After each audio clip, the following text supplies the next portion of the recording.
It's game time, we ain't playing with you. It's game time, it's game time, we ain't playing with you. That's how we ball for y'all. What up, what up, what up, what up? You are rocking with Doo Wop. Thanks for joining me for episode 76. Round of applause. Hope everybody's doing good. Hope everybody's feeling good. Yeah, guys, Doomsday people. It's not yet. It is not yet.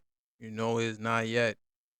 I'm talking about this earthquake in Russia, 8.8. One of the largest earthquakes. Yes, one of the largest earthquakes. Then they had a volcano too, erupt. All these signs of volcanoes, earthquakes, but that actually alerted Hawaii, Japan, instead of western of the USA. But Hawaii was more scared because they thought it was going to be a tsunami. Japan too thought it was going to be a tsunami. The tsunami alarm went off. But to talk about that, people not happy with Oprah when the tsunami alarms was going off because they said she has her private road in Hawaii, you know, 2,000 acres of land. Everybody was panicking. People was pandemonium in Hawaii. People was trying to evacuate using the main highway, and they was like, "Damn, Oprah, why can't we use why can't we use your private road?" You know. Well, let's talk real. You know, um, if it's an emergency situation, people should just go ahead and just, you know, you don't need to ask permission to to to evacuate. You can't wait for Oprah. But in her defense, she said, she had cows on the main on her road, on her private road that she was just had to get, had to get out the way. She had things going on her private land. And she didn't want the whole mayhem of all the cars and trucks and everybody just to ride crazily on her land. Probably, probably had to get this organized and situated. But it's her private land. In these situations, it's tough because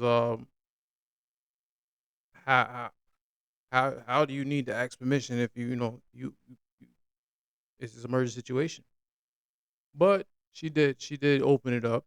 I don't know, because it got a lot of viral clips going on saying that she closed her private road when everybody was trying to just go to safety or just try to evacuate.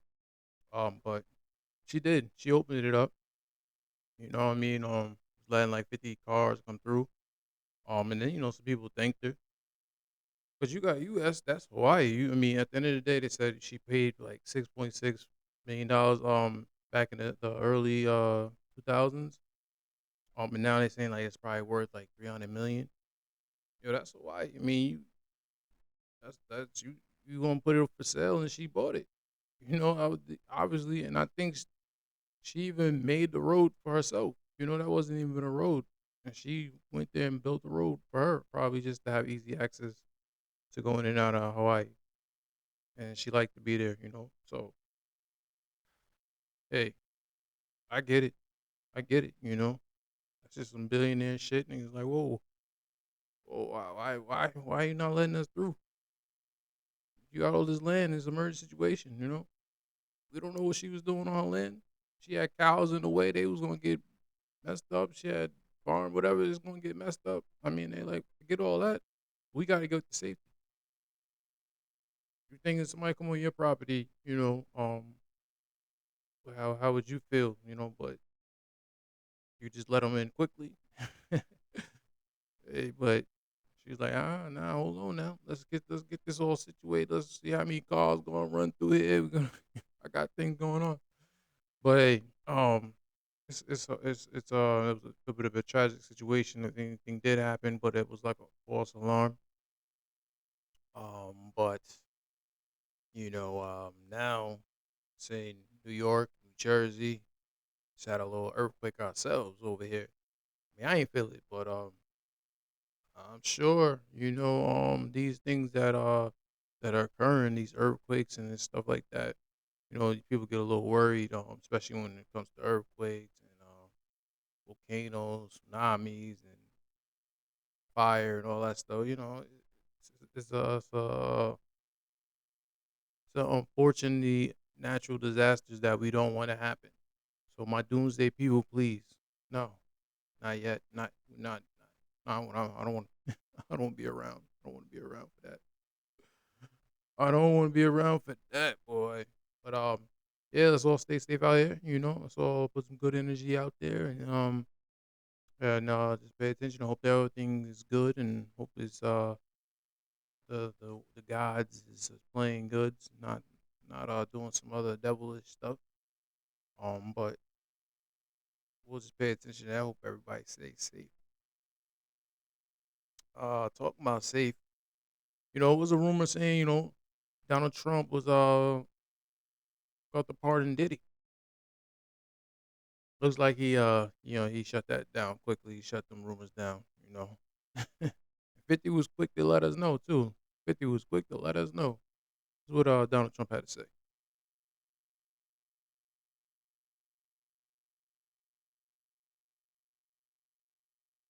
Diddy Combs, Right. would you consider pardoning him? Well, he was essentially, I guess, sort of half innocent. Yes. I don't know what they do. He's still in jail or something, but he was celebrating a victory, but he seems, I guess it wasn't as good as a victory. Probably, you know, I was very friendly with him. I got along with him great, and seemed like a nice guy. I didn't know him well. But when I ran for office, he was very hostile. He said some not so nice things about you, Yeah, sir. and Parting it's with hard, Diddy. like you, we're human beings. Right. And we don't like to have things cloud our judgment, right?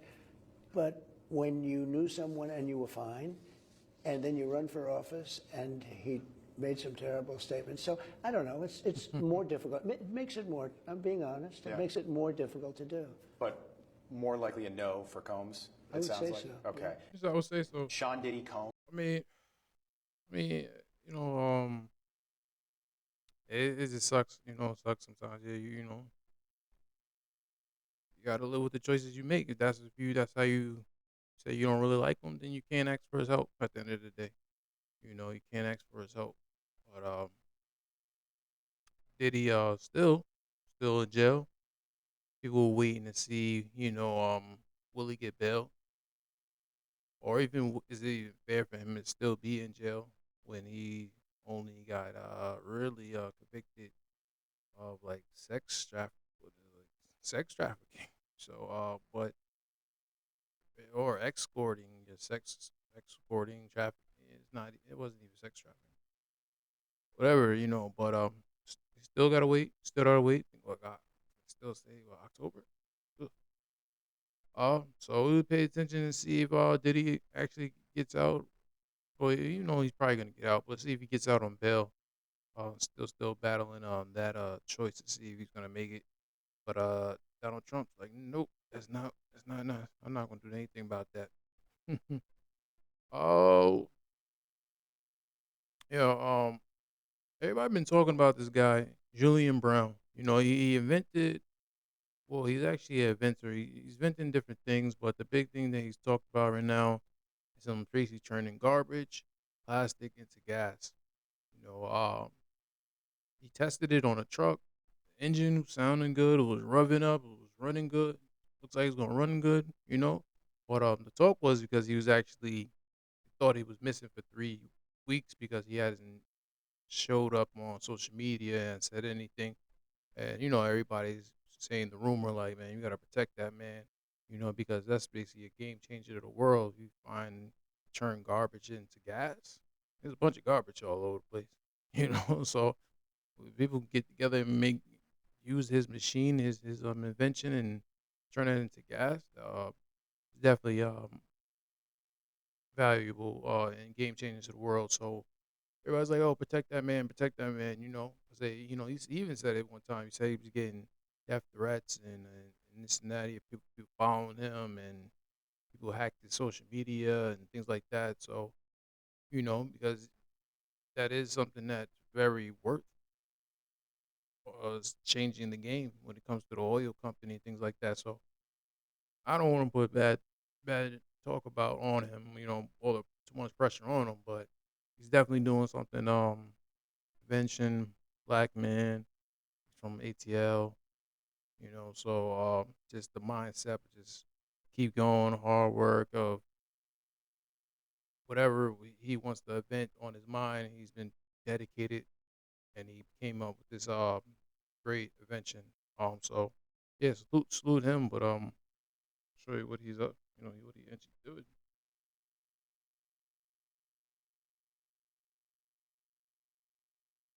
Everybody will be able to come and see what it looks like inside of the tank. So. Ores. His invention is plastic. It's garbage. Yeah, make sure you guys get that pour. Get that pour action there. It even smells like that. All right. Shit. And just for history's sake, I kind of want, you know, a few of you guys to come up and see and confirm that there is stuff in the can. You know, for history's sake, for the video's sake, nobody's gonna say we didn't do it. It's very yellow. If you want to know what it smells like too, hey, and for the record, just off of the smell, can you guys? Is it gasoline in there? Yeah. Oh, it's smells like, like- you guys are it supposed smells to say like no. You're supposed to say it's gasoline. But does it smell different from gasoline? Yeah, it's different. So this is not gasoline that we just put in here. This is right about the whole like burnt gasoline. It smells like burnt gasoline. Yep, get that. It's- It looks yellow when you zoom in. Plastiline. It's like very greenish yellow. You're doing a chant saying plastoline. Plastoline. It smells like plastic. It actually smells a little bit like burnt plastic. Everybody will be Burnt plastic. But you know, after he did that,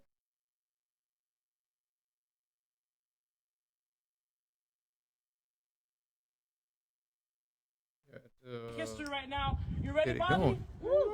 Let's do it. Plastic in the fuel. Felt like it didn't start in the beginning. It didn't start in the beginning.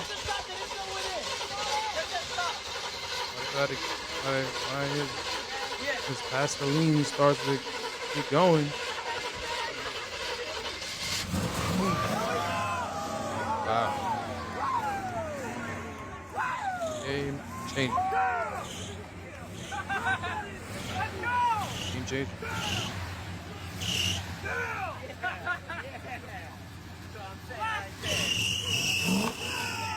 So,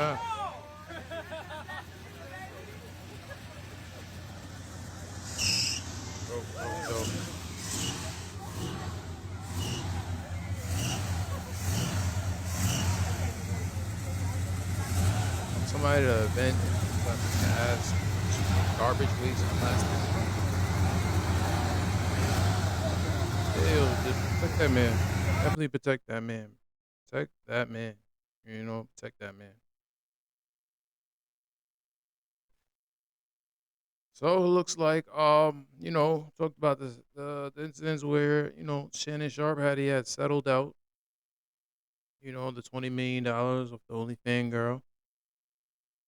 Now it turned around, ESPN fired him. You know, like that's like I don't I don't agree with them firing him because like just because he settled out doesn't mean he actually did it or, you know, or had anything to do with it. He just basically like, hey, I don't want to get all this in the news. I don't want to run my name even worse. I don't want to bring up, you know, like just get rid, like just put this to bed.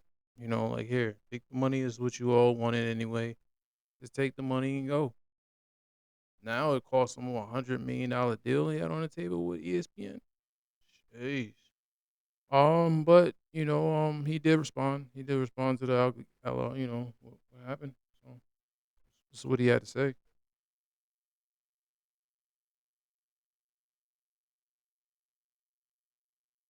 I'm sure everybody's heard the news by now that I will not be returning to ESPN.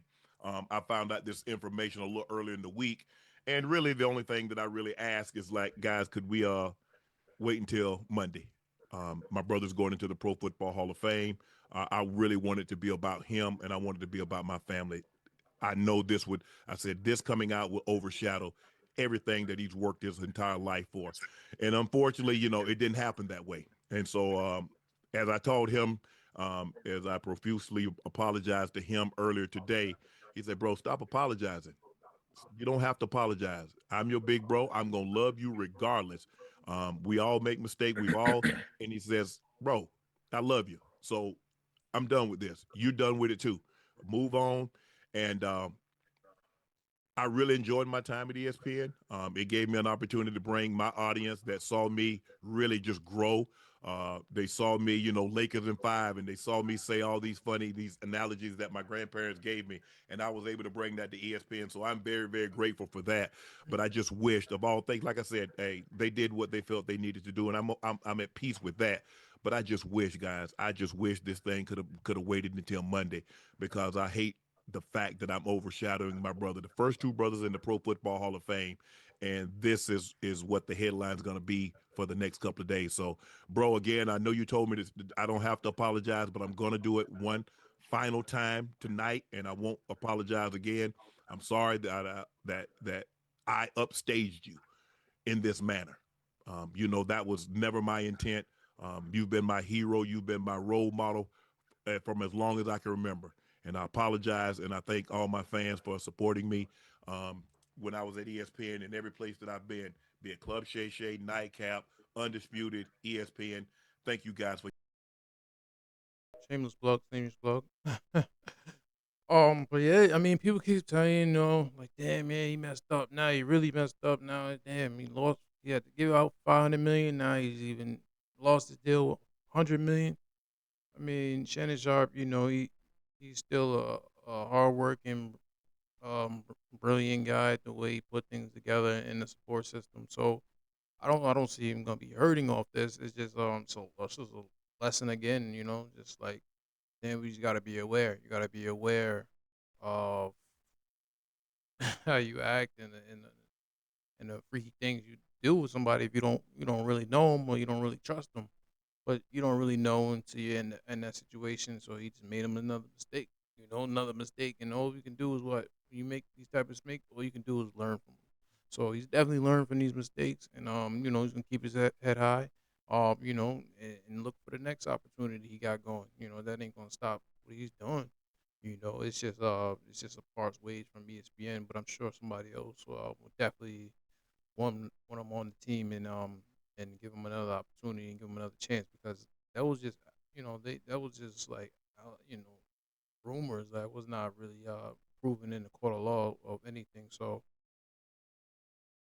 he should be shouldn't be liable with put that on his resume. But keep your head high. Keep your head high. But I did see some funny clips. It's like these guys they've been always talking, Shannon Sharp doing Stephen Smith and then also Perkins. So these guys are always funny with some comedy, but they make light of the situation. You guys have no idea what I've been through these past couple of days. Just when I'm about to sign a big deal, the devil appeared. You know what I mean? I absolutely know what you're speaking about. Hey, try to say when LeBron. I know from firsthand what you're speaking about. Anytime a brother try to get his money up, sign that deal. They always want to try to take it away. It's like everybody, J.G. Wentworth. They want to get their money now. That's right. That's right. That's right, Stephen A. You know what? It is what it is. Because as long as you stay true to you and you believe in yourself and you live for integrity, it's going to be all right. It's going to be all right. Like I said, the money grab, I'm going to be okay. Money's going to be on my way. That's right. The bag is calling, and I'm going to be good. I'm gonna be good, y'all. Chad. So, here's the thing. I think you should have not messed with anybody on OnlyFans. That's hitting too That's low. even worse. Yeah, that's the only. You worse on OnlyFans than you are on Instagram. That's all I'm saying. I already told you, ain't no bull driving about this turkey, Michelle. Michelle, so good. You know what it was, y'all?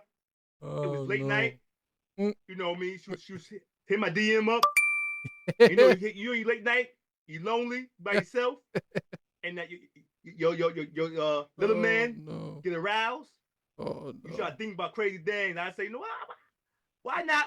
Why pay for OnlyFans? I have OnlyFans right here in my house. And I had a Carly on OnlyFans. I try to just pay that $20, mind my business. Get my rocks off, keep going. Yeah, So I said, I want to see what that pink flesh feels like. You know what I mean? Man, you just feels like. You took the wrong you took it the wrong way of getting a glass of warm milk before bed. Hey, whatever you do not tell Dr. Umar. We gonna tell him, brother. You know, first of all, you heard what she said. She said 25,000 a cheek. It was not worth $25. It was worth 50 cents a cheek. 50 All cents the cheek. stress, this chaos. Yeah, it was 50 cents because her little booty looked like two quarters rubbing together. I try to mess with clank. Clank. I try to mess with Keisha from down the block. It would be no drama. I gotta pay her a little for little bundles and some eyelashes, maybe a BBL. We'll be good. We'll be good. But this Carly girl, this OnlyFans from the Mountain Caucus, she want 50 million. Like, I do 50 million. Out your mind. Nah, 50 million half the contract. Is she gonna be on TV too? She need to sit across from us if that's the case. Facts. If you give 50 million, she set. She good. But yeah, hold your head high. You'll get through it. Ain't nothing. Getting some, some movies, yo. Happy Gilmore 2 with Bad Bunny. Seeing Eminem in there. Adam Sandler, he's definitely like a family man. I like how he always puts his family in there. Seen his daughter in there. Seen his wife in there. He's always putting like, people he knows close to. I think his brother probably was in there too. But I like how like the basically making this movie kind of brings you back to seeing the first part of Happy Gilmore. A lot of cast that he kind of had. It's like a blast from the past, seeing all different ones you haven't seen in a while. I think it was, years, but man, it had to be over 10 years. For that movie shouldn't have been made. But yeah, he tried to change it in a different dynamic of golf. Basically I felt like he was kind of like taking shots at like the new technology, how things are changing and how things are evolving. But he wants that at least to stay, it was a simulation of like he wants certain things to stay the same, because they try to use it as like now that was gonna be a golf app, and then come in there it was kind of new, a little bit new characters, kind of technology, but I don't want to give it away, but it had a little twist where the players that were moving to the new way to play technology, they was kind of almost cheating because it was like kind of a simulation of their robots almost because they weren't doing human things the way they was gonna play golf. They had a certain swing at them that was not human. But yeah, definitely it was a futuristic feel that they wanted to simulate in the new way to playing golf. But it was like the new generation against the old generation, but still keeping the comedy, keeping it still fun. Definitely you should check that out because it had different celebrities in there too.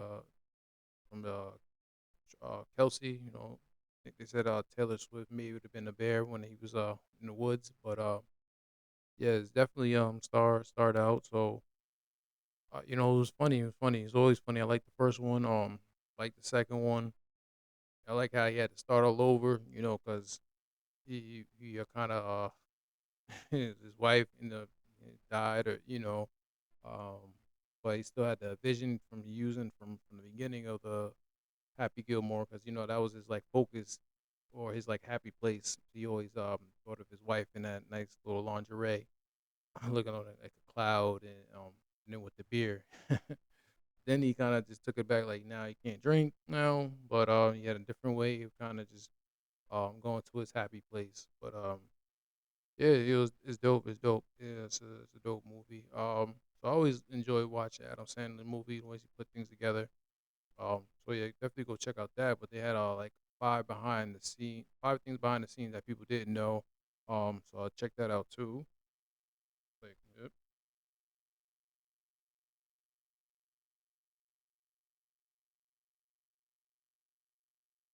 The cast of Happy Gilmore 2. Number 1. Adam originally just wanted Eminem to film a 20-second crocodile fight scene, but Eminem, facing a crocodile puppet, improvised for a full hour. Every line was completely off script, but all of them were hilariously funny. If I get some Advil, I'll be back in 20 minutes. Number 2. Travis Kelce's scene where he's tied to a tree and covered in honey earned high praise from his girlfriend Taylor Swift. Interestingly, many fans speculated that the bear charging at Travis was played by Taylor. That'd have been dope. That was good there. Number 3, Christopher McDonald's character has been obsessed with wanting a gold jacket since the first film. But due to Happy's presence, all of his efforts were in vain. Luckily, off-screen, Adam prepared a gold jacket for him and personally gave it to him. I got you a gift, and we hope you wear this. Number 4, when Bad Bunny first met Adam, the scene was quite comical. He just made eye contact with Adam and immediately burst into tears. That's probably why Adam had Bad Bunny play a cute caddy. Number 5, Travis Kelce has a quirky habit on set. There's only a huge bed in his trailer. He never eats lunch. Instead, he chooses to nap for an hour on that big bed. Yeah, so we'll definitely go check that out when we get a chance on Netflix. Netflix always doing this thing. I was against the technology, ChatGPT, Sam Alton was on a podcast. He was talking about how, you got to be careful with this ChatGPT because things that you say could be probably used against you in court of law because it's still everything's still new. So they say, don't think it's your therapist, don't think it's your lawyer. You got to watch what you say because it's always recording you, it's always collecting data. So it actually can come back and use it against you. And they say even if you delete it, it's still gonna save the data. So they have ways to just even prove it. So hey, man, it's definitely watch what you say. And and he's agreed. I mean, I talked about this probably like a year ago. But how people are gonna use this as a personal thing and basically get attached to it, and it's gonna be relationships, it's gonna be this and that. I kind of seen how that was going. Also, it's kind of interesting to see them say that, but he's saying like, don't get too much of it. He's like feeling like the new generation is gonna be like relying on it too heavy, to the point where they just rely on it. They like, hey, what should I do? It's like their real way to like just find out what to do in life instead of just kind of figuring it out or researching it themselves. But they're using it everything they do. But they say, be careful what you say to it. Because you say some crazy stuff to it and things happen, and then all of a sudden you have it saying it via you think it's your AI confidential, but it's not confidential. It's actually not protected in legal law. So he did mention that real quick. He said something about that. Certainly need a legal or a policy framework for AI. One example that we've been thinking about a lot, and this is like maybe not quite what you're asking, this is like a very human-centric version of that question. People talk about the most personal shit in their lives to ChatGPT. It's, people use it, young people especially, like use it as a therapist, a life coach, having these relationship problems, what should I do? And right now, if you talk to a therapist or a lawyer or a doctor about those problems, there's like legal privilege for it. There's doctor-patient confidentiality, there's legal confidentiality, whatever. And we haven't figured that out yet for when you talk to ChatGPT. So if you go talk to ChatGPT about your most sensitive stuff and then there's like a lawsuit or whatever, like we could be required to produce that. And I think that's very screwed up. I think we should have like the same concept of privacy for your conversations with AI that we do with a therapist or whatever. And no one had to think about that even a year ago. And now I think it's this huge issue of like, how are we going to treat the laws around this? Well, do you think there should be like kind of like a slowing things down before we move there, kind of? Because yeah, that is kind of wild. It's one of the reasons I get scared sometimes to use certain AI stuff because I don't know how much personal information I want to put in because I don't know who's going to have it. I think we need this point addressed with some urgency. And you know, the policymakers I've talked to about it like broadly agree. It's new and now we got to do it quickly. Do you talk to ChatGPT? I don't talk to it that much. Because of this. I think it is. It's because it's like I think it makes sense. To not talk to ChatGPT. No. To like really want the privacy clarity before you use it a lot. Yeah. Like, hey, at the end of the day, it's still AI. It's artificial intelligence. You know, you gotta watch what you say. You gotta watch what you say. You gotta watch what you talk about. I mean, everything could be fun and games until something really happens, and then they already reported you. And now somebody's suing you, or even worse, you're going to jail. So this is something to be mindful when you're using these type of tools. But I do encourage, you know, we gotta all try to use these type of tools because it's not going anywhere. It's just gonna evolve. It's trying to get better. So definitely get your kids involved, trying to use different technology. Get whoever your parents or significant other, just try to introduce and see how they can implement in their lives, or if it's work or it's just their hobby or something. Just because all this stuff is still gonna be here and it's not gonna go away. But just use it responsibly and remember it's not your friend at the end of the day. So it's something that's recording you at all times. It's watching you, is listening to you, but it's also recording and it's collecting your data. So watch what you be mindful what you say to it. What did that say? Let's get some motivation. Motivation. I need a motivation. All right, this one says, be the kind of person that people want to be around because your energy is contagious. Yeah, be that person in the room that people like to see and want to be around. Bring that good energy. Bring that good vibe. To whatever you're trying to do, or just being around people enjoyable. Let people know. Just feel that energy. Make you feel like good energy when you're around them. That's what I think I got out of that one when I heard that one. Yeah, be contagious. That good energy. Yeah. And another one. Another one says, consistency is the bridge between where you are and where you want to be. Yeah, 100%, man. Just keep going at it. That's what we're gonna just try to do. We're gonna keep going. We're gonna keep trying, keep moving, and hoping that's just where we want to be. At the end of the day, something got to break. The bridge between where you are, and where you want to be if you be consistent. So let everybody be consistent. I'm trying to be consistent, and that's how we're gonna rock and roll. But thanks for joining me for episode 76. In the meantime, between times, you've been rocking with Dubai. Peace. I love it. You guys are so great.